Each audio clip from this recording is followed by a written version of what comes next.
여자 혼자 이런 깊은 산속에서 무슨 재미가 있으실까? 스님치고는 얼굴이 참 고우시네. 조폭 3명이 여승을 둘러쌌습니다. 참아야 해. 난 이제 스님이야.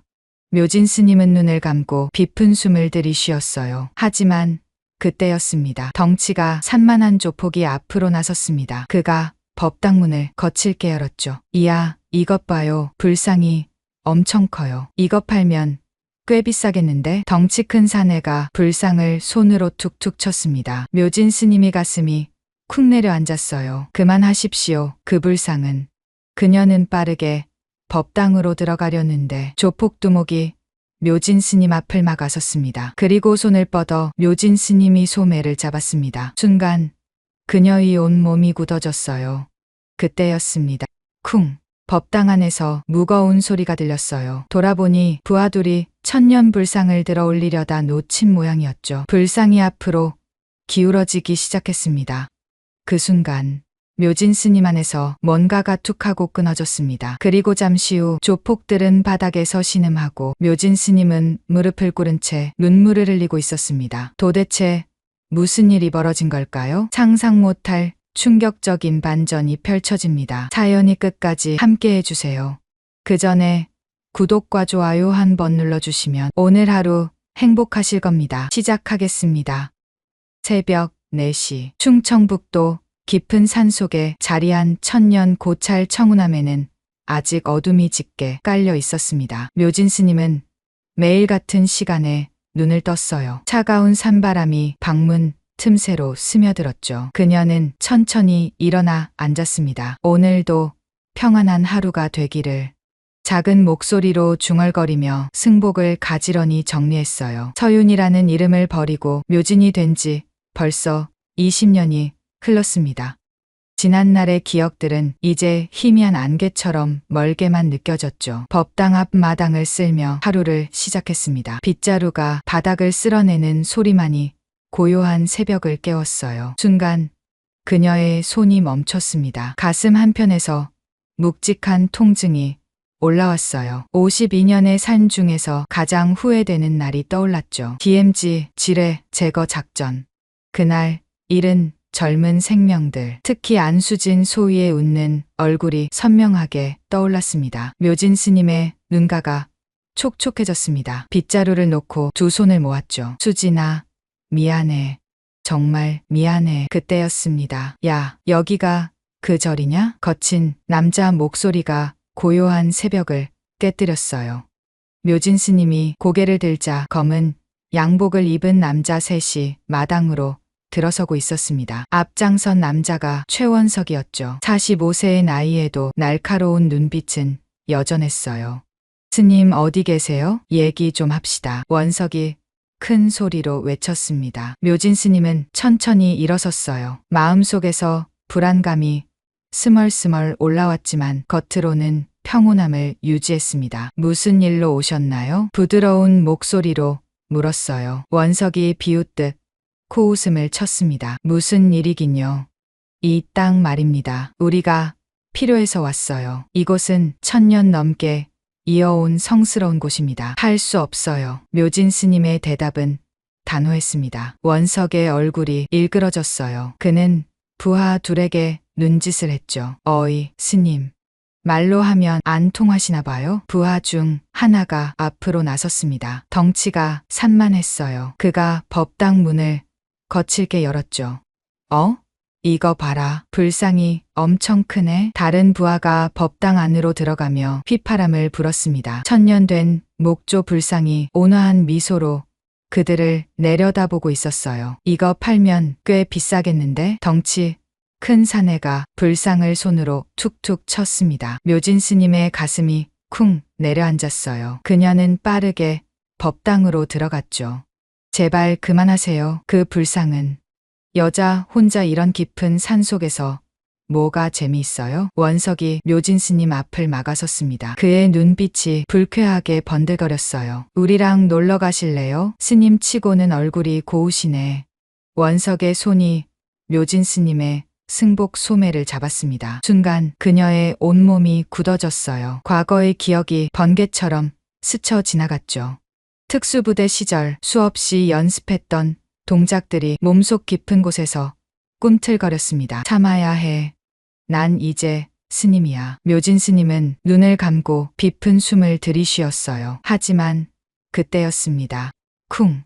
법당 안에서 무거운 소리가 들렸어요. 돌아보니 부하 둘이 천년 불상을 들어 올리려다 놓친 모양이었죠. 불상이 위태롭게 흔들렸습니다. 조심해, 이 멍청이들아. 원석이 소리쳤지만 이미 늦었어요. 불상이 앞으로 기울어지기 시작했습니다. 그 순간 묘진 스님 안에서 뭔가가 툭 하고 끊어졌습니다. 20년간 꽁꽁 묶어두었던 무언가가 폭발하듯 터져 나왔어요. 그녀의 몸이 번개처럼 움직였습니다.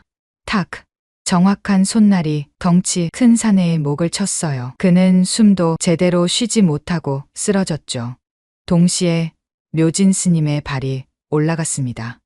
회전하며 날린 발차기가 다른 부하의 명치를 정확히 가격했어요. 두 번째 사내도 바닥에 나뒹굴었습니다. 원석의 얼굴이 하얗게 질렸어요. 믿을 수 없다는 표정으로 묘진 스님을 바라봤죠. 뭐야 이게? 묘진 스님은 무너지려던 불상을 재빨리 붙잡아 세웠습니다. 그리고 천천히 원석을 향해 돌아섰어요. 그녀의 눈빛이 예전과 달랐습니다.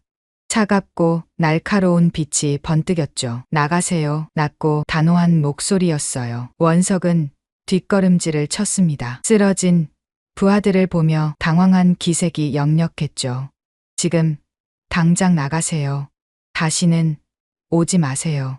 묘진 스님이 한 걸음 앞으로 나아갔습니다. 원석은 더 이상 버티지 못했어요. 비틀거리며 일어난 부하들과 함께 황급히 도망쳤죠. 두고 봐. 이건 절대 그냥 안 넘어가. 멀어져 가는 원석의 고함 소리가 들렸습니다. 마당이 다시 고요해졌어요. 묘진 스님은 그 자리에 털썩 주저앉았습니다. 온몸이 부들부들 떨렸어요. 자신의 손을 내려다봤죠. 방금 전 그 손으로 사람을 때렸습니다. 20년간 한 번도 쓰지 않았던 폭력을 다시 썼어요. 아미타불, 아미타불.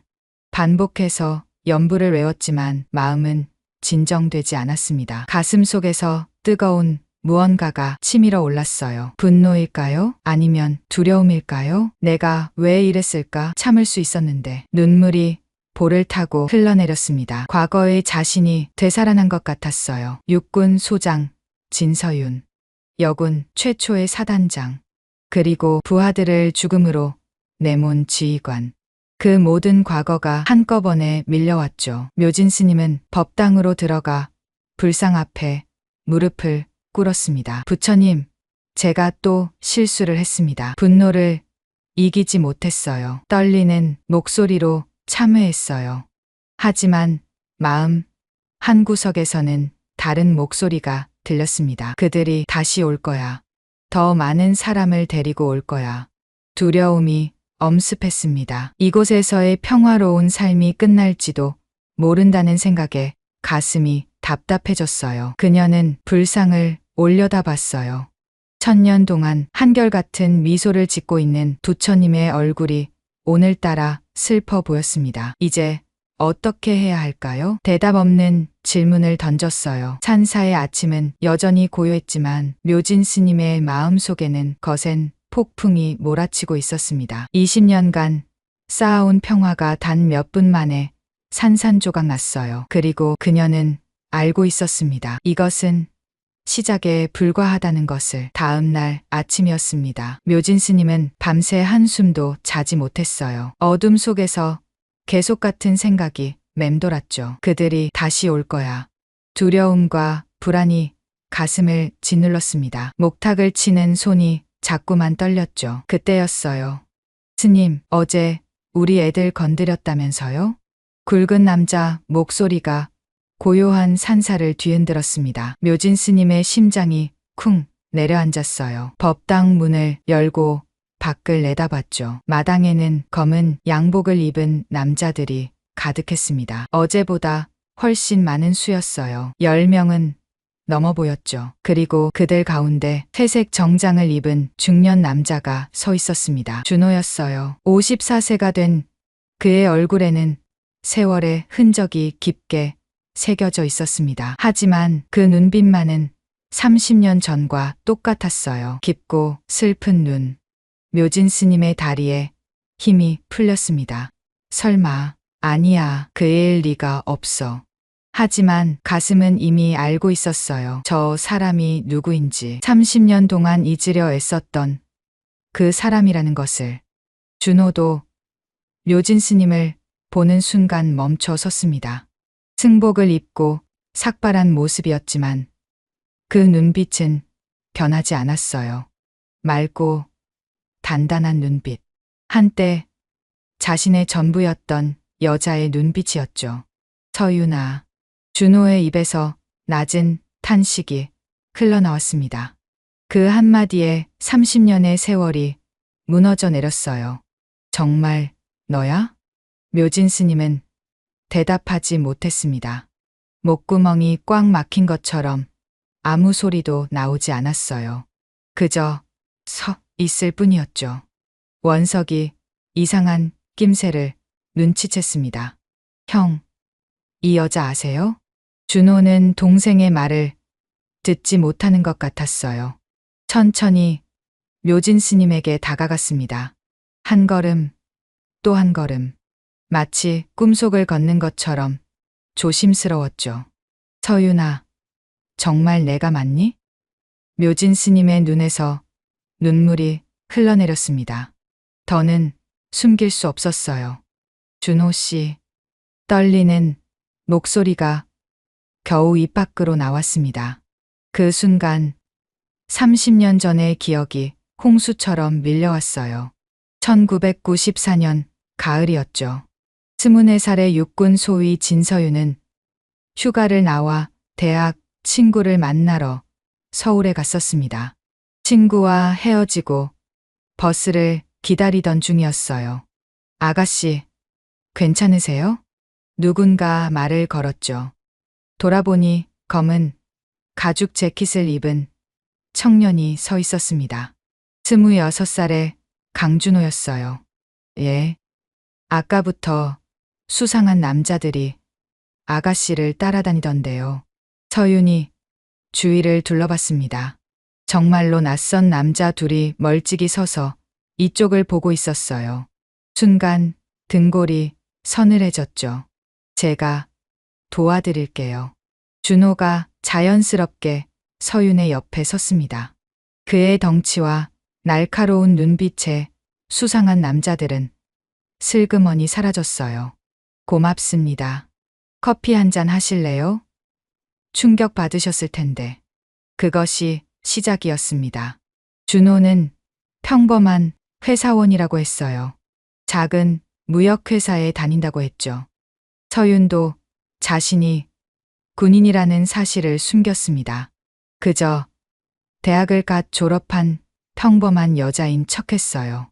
두 사람은 빠르게 가까워졌습니다. 준호는 다정하고 자상한 사람이었어요.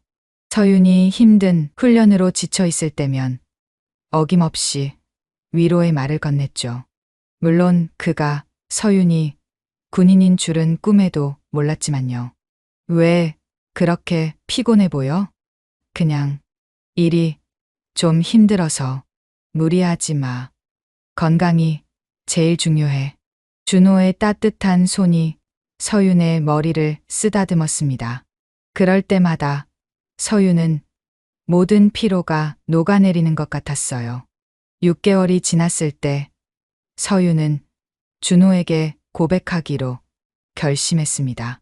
자신이 군인이라는 것을 더는 숨기고 싶지 않았어요. 하지만 운명은 잔인했습니다. 그날 저녁 약속 장소에 나간 서윤은 충격적인 장면을 목격했어요. 준호가 검은 양복을 입은 남자들과 함께 있었죠. 그들이 그를 형님이라고 부르는 것을 들었습니다. 조폭이었어. 서윤의 가슴이 무너져 내렸어요. 믿을 수 없었습니다. 그토록 다정했던 준호가 조직 폭력배라니. 준호도 서윤을 발견했습니다. 그의 얼굴이 하얗게 질렸어요. 서윤아, 이건 거짓말쟁이. 서윤이 소리쳤습니다. 배신감에 온몸이 떨렸어요. 회사원이라고 했잖아요. 평범한 사람이라고 했잖아요. 들어봐, 서윤아. 사정이 있어. 준호가 다가오려 했지만 서윤은 뒤로 물러섰습니다. 오지 마세요. 다시는 제 앞에 나타나지 마세요. 그것이 마지막이었어요. 다음 날, 준호는 서윤의 집 앞에서 하루 종일 기다렸습니다. 하지만 서윤은 나오지 않았죠. 일주일이 지나도, 한 달이 지나도 준호의 연락을 받지 않았어요. 그리고 서윤은 알지 못했습니다. 준호가 조직에 들어간 진짜 이유를. 그의 아버지가 조직의 두목이었고 갑작스럽게 세상을 떠나며 억지로 조직을 물려받게 되었다는 것을. 그리고 서윤을 위험에서 지키기 위해 일부러 차갑게 대했다는 것을요. 현재로 돌아왔습니다. 준호와 묘진 스님은 말없이 서로를 바라보고 있었어요. 30년의 세월이 그들 사이에 놓여 있었죠. 어떻게 스님이 됐니? 준호의 목소리가 떨렸습니다. 속세를 떠나고 싶었어요. 묘진 스님이 간신히 대답했어요. 원석이 참지 못하고 끼어들었습니다. 형, 대체 뭐예요? 이 여자가 누군데 이러세요? 준호가 동생을 돌아봤어요. 그 눈빛이 차가웠습니다. 닥쳐. 단 2글자였지만 원석은 입을 다물었어요. 형의 눈빛에서 본 적 없는 감정을 봤으니까요. 준호가 다시 묘진 스님을 향했습니다. 30년이야, 서윤아. 30년 동안 널 찾았어. 왜 그때 내 말을 들어주지 않았니? 묘진 스님의 눈에서 또 눈물이 흘렀어요. 당신이 누군지 알고도 어떻게 만날 수 있었겠어요? 전 군인이었고 당신은 조폭이었지. 준호가 씁쓸하게 웃었습니다. 하지만 서윤아, 난 선택할 수 없었어. 아버지가 돌아가시고 조직이 무너지면 수많은 사람이 길거리에 나앉게 되는 상황이었어. 원석의 얼굴이 점점 일그러졌습니다. 형과 이 여자 사이에 무언가 특별한 관계가 있다는 것을 깨달았어요. 질투심이 불타올랐죠. 또야, 형은 또 나를 무시하고 있어. 어린 시절부터 그랬습니다. 아버지는 항상 준호만 아꼈어요. 원석은 늘 형의 그림자에 가려져 있었죠. 그리고 지금 형은 자신이 데려온 부하들 앞에서 한 여자 때문에 정신을 잃은 것 같았습니다. 형, 원석이 크게 소리쳤어요. 정신 차리세요. 우리가 왜 여기 왔는지 잊으셨어요? 준호가 정신을 차린 듯 주위를 둘러봤습니다. 부하들이 어색하게 서 있었어요. 그제야 자신이 왜 이곳에 왔는지 기억났죠. 하지만 이미 늦었습니다. 준호의 마음속에서는 30년 전에 멈춰버린 시계가 다시 움직이기 시작했어요.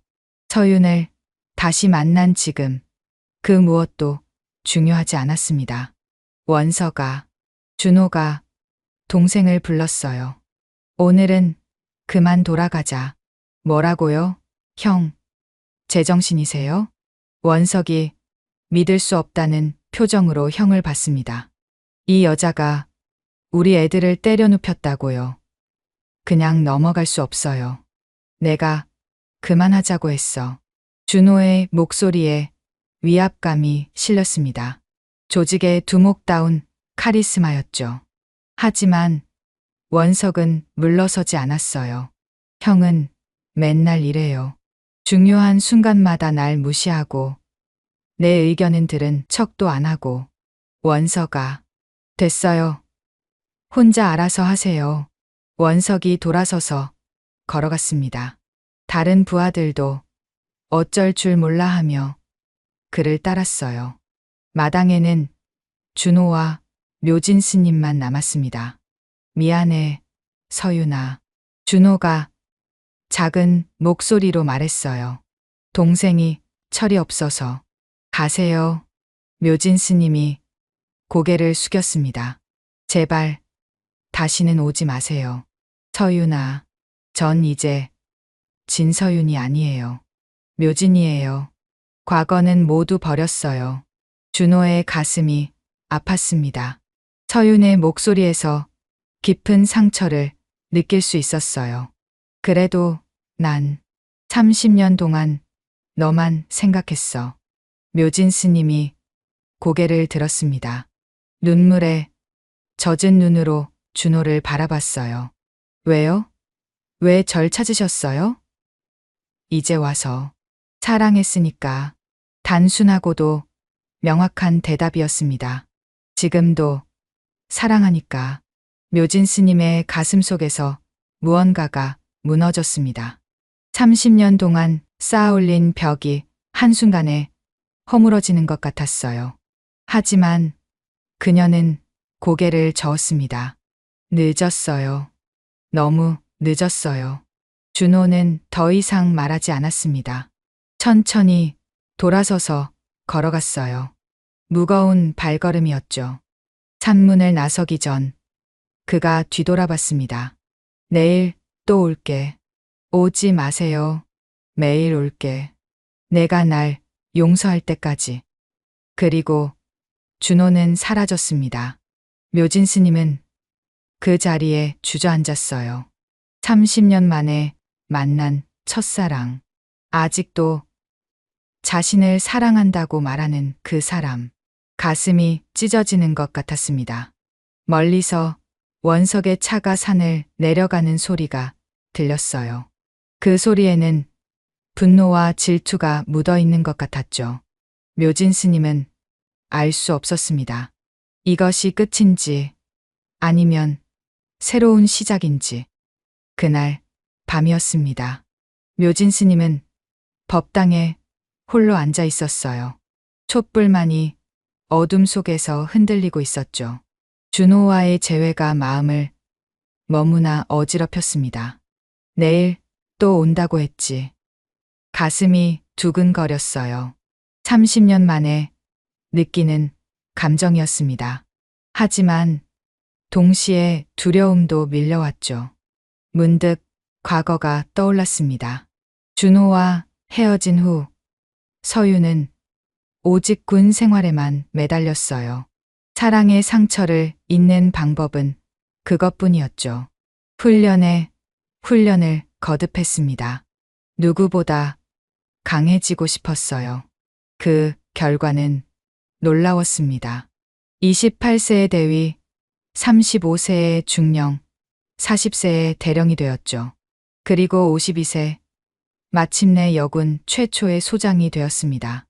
언론은 유리천장을 깬 여성이라며 대서특필했어요.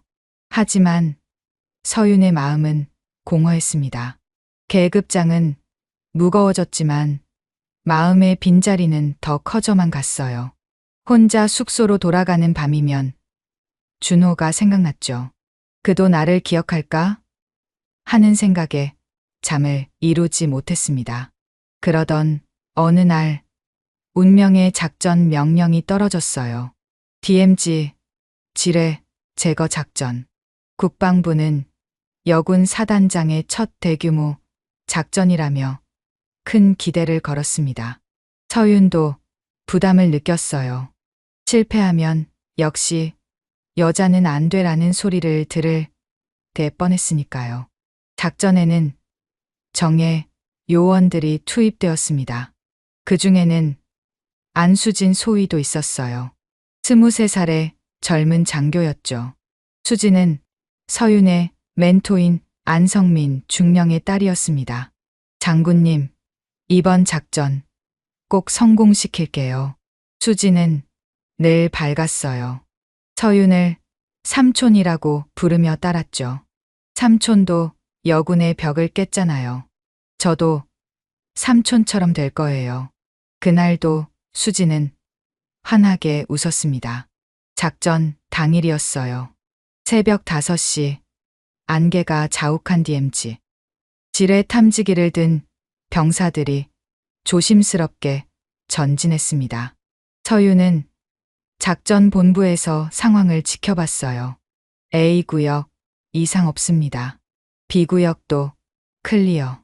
순조로운 것 같았습니다. 하지만 그때였어요. 쾅! 폭발음이 울렸습니다.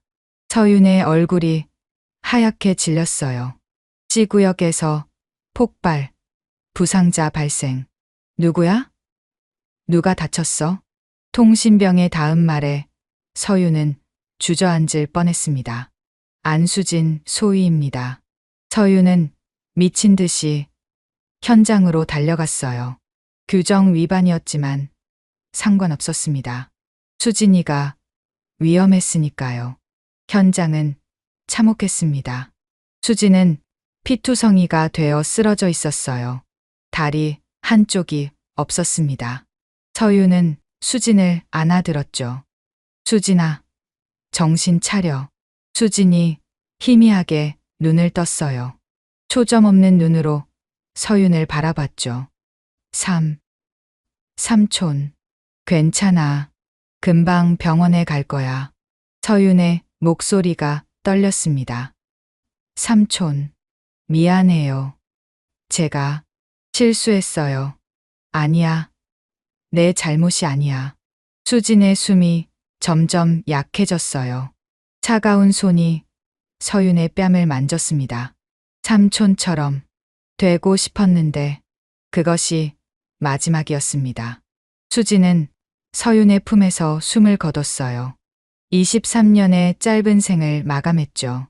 안 돼. 수진아, 안 돼. 서윤의 절규가 DMZ에 울려 퍼졌습니다. 그 후로 서윤은 무너졌어요. 자신의 야망 때문에, 무리한 작전 때문에 소중한 생명을 잃었다는 죄책감이 그녀를 짓눌렀습니다. 수진의 아버지 안성민 중령 앞에서 무릎을 꿇었어요. 죄송합니다. 제가 수진이를 죽였습니다. 안중령은 아무 말도 하지 않았어요. 그저 돌아섰을 뿐이었죠. 그 침묵이 서윤의 가슴을 더욱 아프게 했습니다. 얼마 후 서윤은 제대했습니다.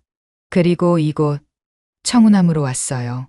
머리를 깎고 승복을 입었죠. 진서윤이라는 이름도 버렸습니다. 오직 참회하며 살기로 했어요. 현재로 돌아왔습니다. 새벽이 되자 준호가 정말로 왔어요. 혼자였습니다. 방해가 될까봐 혼자 왔어. 묘진 스님은 차를 내왔습니다. 두 사람은 말없이 차를 마셨어요. 무거운 침묵이 흘렀죠.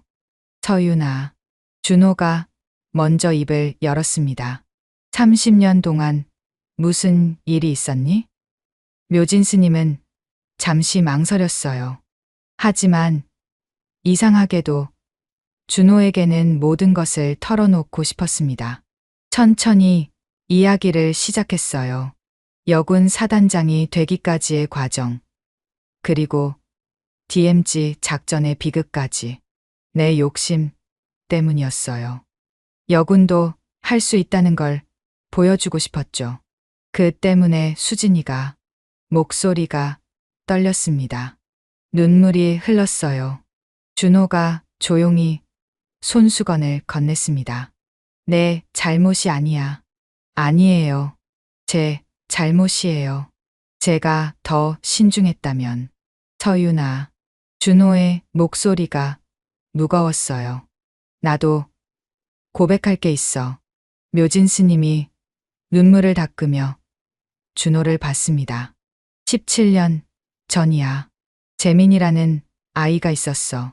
준호의 눈빛이 어두워졌어요. 17살 가출 청소년이었지. 갈 곳도 없고 먹을 것도 없어서 우리 조직 근처를 맴돌았어.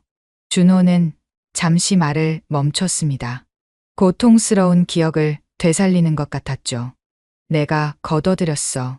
밥도 먹이고 잘 곳도 줬지. 그 아이가 고마워하는 걸 보니 뿌듯했어. 그런데 어느 날 작은 심부름을 시켰어. 그냥 물건 하나 전달하는 거였는데 준호의 목소리가 갈라졌습니다. 상대 조직이 덫을 놨더라. 재민이는 그 자리에서 말을 잇지 못했어요. 묘진 스님이 준호의 손을 잡았습니다. 차가운 손이었죠. 17살이야. 서윤아. 겨우 17살이었어. 준호의 눈에서도 눈물이 흘렀습니다. 그 아이 부모님께 가서 무릎 꿇고 빌었어. 하지만 무슨 소용이야? 죽은 아이는 돌아오지 않는데. 두 사람은 한참 동안 울었습니다. 각자의 죄책감, 상처, 후회가 눈물이 되어 흘러내렸어요. 30년의 세월 동안 혼자 짊어졌던 무게를 처음으로 나눴죠. 우리 둘 다 참 많이 아팠구나. 묘진 스님이 속삭였어요. 그래, 많이 아팠어. 준호가 묘진 스님의 손을 꼭 잡았습니다. 서윤아, 그때 내가 왜 너를 떠나보냈는지 알아? 묘진 스님이 고개를 들었어요.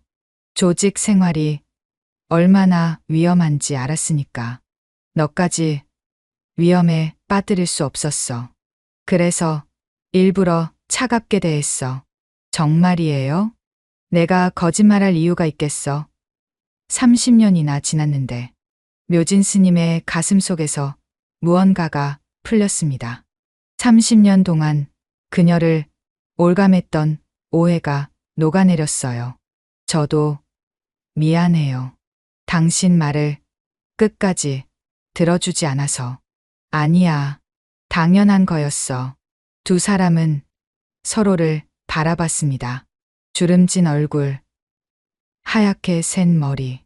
더 이상 젊지 않았죠. 하지만 눈빛만은 30년 전 그대로였어요. 서로를 향한 사랑이 아직 남아 있었습니다. 이제 어떻게 하지? 묘진 스님이 물었어요. 모르겠어. 하지만 준호가 묘진 스님의 손을 더 꽉 잡았습니다. 다시는 놓치고 싶지 않아.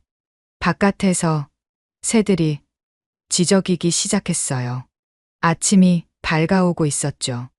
두 사람의 상처는 아직 완전히 아물지 않았습니다. 수진과 재민에 대한 죄책감은 평생 안고 가야 할 짐이었어요. 하지만 이제는 혼자가 아니었습니다.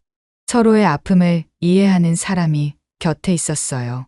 그것만으로도 조금은 숨을 쉴 수 있을 것 같았죠. 준호 씨. 응? 조직은 어떻게 할 건가요? 준호의 표정이 복잡해졌습니다. 사실 은퇴를 생각하고 있었어. 너를 만나기 전부터. 정말요? 나이도 들었고 이제는 다른 삶을 살고 싶어. 깨끗한 삶을. 묘진 스님이 작게 웃었어요. 쉽지 않을 거예요. 알아. 특히 원석이가 문제야. 준호의 얼굴에 근심이 어렸습니다. 동생이 날 이해해 줄지 모르겠어. 묘진 스님은 어제 원석의 눈빛을 기억했어요. 형을 향한 질투와 분노가 가득했던 눈, 불안한 예감이 들었습니다. 하지만 지금은 그런 걱정을 잠시 잊고 싶었어요. 30년 만에 되찾은 사랑 앞에서 다른 모든 것은 작게 느껴졌으니까요. 해가 완전히 떠올랐습니다. 청운함에 따스한 햇살이 내려앉았어요. 마치 두 사람의 새로운 시작을 축복하는 것 같았죠. 하지만 그들은 몰랐습니다. 폭풍이 다가오고 있다는 것을. 일주일이 지났습니다. 준호는 매일 청운함을 찾았어요. 아침마다 묘진 스님과 차를 마시며 이야기를 나눴죠. 30년의 공백을 조금씩 메워가고 있었습니다. 그날도 준호는 암자로 가는 길이었어요. 하지만 이번에는 달랐습니다. 마음속에 큰 결심을 품고 있었죠. 오늘 말해야 해. 더는 미룰 수 없어. 조직 사무실에 도착한 준호는 간부들을 모두 불렀습니다. 원석도 그 자리에 있었어요. 팔짱을 낀 채 차가운 눈빛으로 형을 바라보고 있었죠. 모두 들어라. 준호의 목소리가 사무실에 울렸습니다.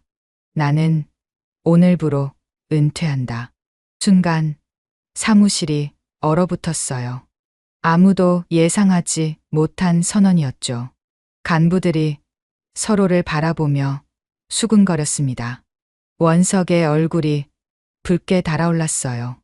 형, 지금 무슨 소리 하는 거예요? 들은 대로야. 이제 조직을 떠날 거다. 미쳤어요? 갑자기 왜? 준호가 동생을 똑바로 봤습니다. 이제 다른 삶을 살고 싶어. 깨끗한 삶을. 원석의 주먹이 떨렸어요. 분노가 온몸을 타고 올라왔죠. 그 여자 때문이죠. 그 스님 때문에 이러는 거죠. 서윤이는 상관없어. 거짓말. 원석이 책상을 쳤습니다. 쿵 하는 소리가 사무실을 뒤흔들었어요. 30년 전에도 그랬잖아요. 그 여자 때문에 정신을 못 차리고. 준호의 표정이 굳어졌습니다. 원석아, 말 조심해. 왜요? 사실인데? 형은 항상 그래요. 중요한 순간마다 날 버려요. 원석의 목소리가 갈라졌어요. 오랜 세월 쌓였던 감정이 폭발했죠. 아버지도 그랬어요. 항상 형만 아끼고 형만 후계자로 생각했죠. 난 뭐예요? 난 그냥 들러리예요. 원석아, 됐어요. 형이 떠나면 이 조직은 내가 맡을 거예요. 내 방식대로 할 거라고요. 원석이 거칠게 돌아서서 나갔습니다. 문이 쾅 하고 닫혔어요. 준호는 한숨을 쉬었습니다. 동생의 상처받은 눈빛이 마음에 걸렸어요. 하지만 결심은 변하지 않았죠. 이제 정말 새로운 삶을 시작하고 싶었으니까요. 그날 밤이었습니다. 묘진 스님은 법당에서 기도를 올리고 있었어요. 준호와의 새로운 시작이 기대되면서도 불안했죠. 특히 원석이 걱정되었습니다. 그 사람의 눈빛이 너무 무서웠어. 그때였어요. 밖에서 발소리가 들렸습니다. 여러 명이었어요. 묘진 스님의 심장이 빠르게 뛰기 시작했죠. 스님, 나와요. 원석의 목소리였습니다. 술에 취한 것 같았어요. 묘진 스님이 밖으로 나가자 검은 양복의 사내들이 마당을 가득 메우고 있었죠. 원석이 비틀거리며 앞으로 나왔습니다. 당신 때문이야. 다 당신 때문이라고. 무슨 말씀이신지. 시침이 떼지 마.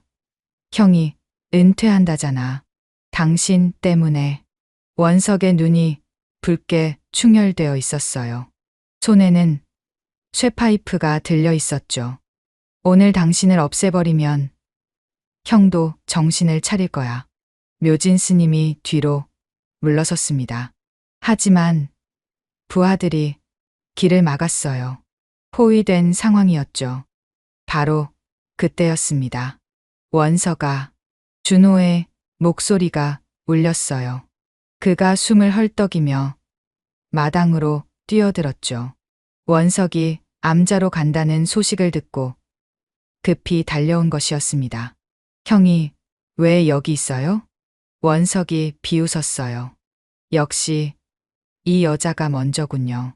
형한테는 항상 내가 뒷전이었죠. 그만해, 원석아. 집에 가자. 싫어요. 원석이 쇠파이프를 휘둘렀습니다. 준호가 재빨리 피했어요. 날 막지 마요. 형, 너 지금 뭐 하는 거야? 형이 떠나면 난 어떻게 해요? 또 혼자 남는 거예요? 원석의 목소리에 울음이 섞였습니다. 어린아이 같았어요. 형에게 버림받을까 봐 두려워하는 어린아이. 준호가 동생에게 다가가려 했지만 원석은 쇠파이프를 더 세게 휘둘렀어요. 오지 마. 그 순간이었습니다. 원석의 부하 중 하나가 묘진 스님을 향해 달려들었어요. 준호가 소리쳤죠. 서윤아, 조심해. 하지만 걱정할 필요는 없었습니다. 묘진 스님의 몸이 물 흐르듯 움직였어요. 상대의 공격을 피하고 정확한 타격으로 제압했죠. 특수부대 시절의 실력이 되살아났습니다. 준호도 움직였어요. 거리의 싸움꾼다운 거친 기술이었지만 효과적이었죠. 주먹과 발이 정확하게 상대를 가격했습니다. 두 사람이 등을 맞대고 섰어요. 괜찮아? 준호가 물었습니다. 네. 당신은요? 나도 괜찮아. 부하들이 다시 달려들었어요. 묘진 스님과 준호는 완벽한 호흡으로 그들을 막아냈죠. 마치 오랫동안 함께 싸워온 파트너처럼 움직였습니다. 묘진 스님의 정교한 기술과 준호의 파워풀한 공격이 조화를 이뤘어요. 그녀가 상대의 급소를 노리면 준호가 마무리 일격을 날렸죠. 준호가 여러 명에게 둘러싸이면 묘진 스님이 재빨리 도왔습니다. 원석은 그 광경을 멍하니 바라봤어요. 형과 그 여자가 함께 싸우는 모습이 너무나 자연스러웠습니다. 마치 한 몸처럼 움직였죠. 그들 사이의 유대감이 눈에 보이는 것 같았어요. 나는 저렇게 성과 함께한 적이 없어. 가슴 속에서 뭔가가 무너졌습니다. 질투도 분노도 아니었어요. 그저 깊은 슬픔이었죠. 부하들이 하나둘 쓰러졌습니다. 마지막으로 원석만 남았어요. 그는 쇠파이프를 든 채 형을 노려봤죠. 하지만 손이 떨렸습니다. 원석아, 준호가 천천히 다가갔어요. 그만하자. 형은 정말 날 버리는 거예요? 원석의 눈에서 눈물이 흘렀습니다. 아버지가 돌아가시고 형밖에 없었는데 형마저 떠나면 난 정말 혼자가 되는 거예요. 준호가 동생을 꼭 안았어요. 미안해, 원석아. 내가 너무 무심했어. 원석의 손에서 쇠파이프가 떨어졌습니다. 그는 형의 품에서 어린아이처럼 울었어요. 형, 가지 마요. 제발. 원석아, 들어봐. 준호가 동생의 어깨를 잡고 눈을 맞췄습니다. 내가 조직을 떠나도 너를 버리는 게 아니야. 우리는 영원히 형제야. 정말요? 그럼 언제든 날 필요로 하면 달려올게. 원석이 코를 훌쩍였어요. 철없는 동생의 모습으로 돌아갔죠. 묘진 스님이 조용히 다가왔습니다. 원석 씨, 미안해요. 제가 두 분 사이를. 아니에요. 원석이 고개를 저었어요. 제가 바보였어요. 형이 행복하길 바라면서도 막상 형이 떠난다니까 무서웠어요. 그가 형을 봤습니다. 형, 정말 이 분과 함께 하실 거예요? 그래. 그럼. 행복하세요. 이번엔 정말로. 원석이 쓴웃음을 지었어요.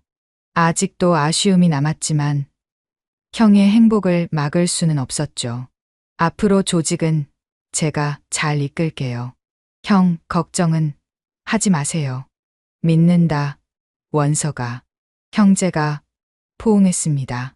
30년 만에 처음으로 진심을 나눈 포옹이었어요. 쓰러졌던 부하들이 하나둘 일어났습니다. 원석이 그들에게 손짓했어요. 가자. 오늘은 여기까지야. 부하들이 어리둥절한 표정으로 따라갔죠. 원석이 마지막으로 뒤돌아봤습니다. 형, 가끔은 연락해요. 밥이라도 같이 먹자고요. 그래, 꼭 그러자. 원석이 미소 지으며 떠났어요. 정말로 떠났습니다. 마당에는 준호와 묘진 스님만 남았어요. 두 사람은 서로를 바라봤죠. 방금 전에 전투로 옷이 헝클어져 있었지만 눈빛은 평온했습니다. 다쳤어요? 묘진 스님이 준호의 팔에 난 상처를 살폈어요. 이 정도는 괜찮아. 여는? 저도 괜찮아요. 두 사람이 나란히 앉았습니다. 밤하늘에는 별이 가득했어요. 우리 꽤 잘 싸웠네요. 묘진 스님이 작게 웃었어요. 그러게, 30년 전에도 이렇게 함께 싸웠다면 과거는 잊어요. 이제 미래만 생각해요. 준호가 묘진 스님의 손을 잡았습니다. 서윤아, 나랑 같이 살래? 갑작스러운 고백이었어요. 묘진 스님의 얼굴이 붉어졌죠. 전 아직 스님인데요. 그럼 나도 스님이 될게. 농담하지 마세요. 두 사람이 웃었습니다. 상처투성이었던 과거, 오해와 이별, 그 모든 아픔을 넘어서 마침내 함께하게 되었어요. 천천히 생각해요. 묘진 스님이 말했어요. 우리에겐 시간이 많으니까요. 그래, 이제는 서두르지 않을게. 별빛 아래에서 두 사람은 오래도록 앉아 있었습니다. 새로운 시작을 앞둔 설렘과 두려움이 공존했지만 이제는 혼자가 아니었어요. 서로가 서로의 힘이 되어줄 것이었죠. 멀리서 원석의 차 소리가 들렸습니다. 형제의 화해, 연인의 재회, 그리고 새로운 시작. 모든 것이 제자리를 찾아가고 있었어요. 1년 후, 작은 도시의 조용한 골목이었습니다. 새벽 상담 센터라는 간판이 따스한 햇살을 받아 빛나고 있었어요. 소박한 2층 건물이었지만 문을 여는 사람들에게는 희망의 공간이었죠. 서유는 이제 더 이상 묘진 스님이 아니었습니다. 환속을 하고 다시 진서윤이 되었어요. 짧게 자른 머리가 조금 자라 어깨를 스쳤죠. 편안한 카디건을 입은 모습이 따뜻해 보였습니다. 현관 벽에는 2개의 작은 영정 사진이 걸려 있었어요. 안수진 소희와 재민이었죠. 서유는 사진 앞에 멈춰 섰습니다. 수진아, 재민아, 오늘도 잘 부탁해. 매일 아침 하는 인사였어요. 두 아이가 하늘에서 지켜봐 주기를 바라는 마음이었죠. 준호가 주방에서 나왔습니다. 앞치마를 두른 모습이 어색하면서도 자연스러웠어요. 조직을 떠난 후 그는 완전히 다른 사람이 되었죠. 그래서 시작한 것이 이 상담 센터였습니다. 조직폭력 피해자들, 군인 가족들, 상처받은 사람들을 위한 공간이었죠. 서유는 심리상담 자격증을 땄어요. 군 시절의 경험과 승려로서의 수행이 큰 도움이 되었죠. 준호는 행정 업무와 남성 상담을 맡았습니다. 조직 생활의 어두운 면을 잘 아는 그였기에 피해자들의 마음을 누구보다 잘 이해할 수 있었어요. 이런 순간들이 그들에게는 가장 큰 보상이었죠. 센터 문을 열며 서윤이 생각했습니다. 가장 아픈 상처를 지나 이제는 따뜻한 햇살이 비치고 있었어요. 그리고 그 빛은 또 다른 상처받은 이들에게 희망이 되고 있었죠. 오늘도 새벽 상담 센터는 문을 열었습니다. 상처를 치유하고 희망을 나누는 일은 계속될 것입니다.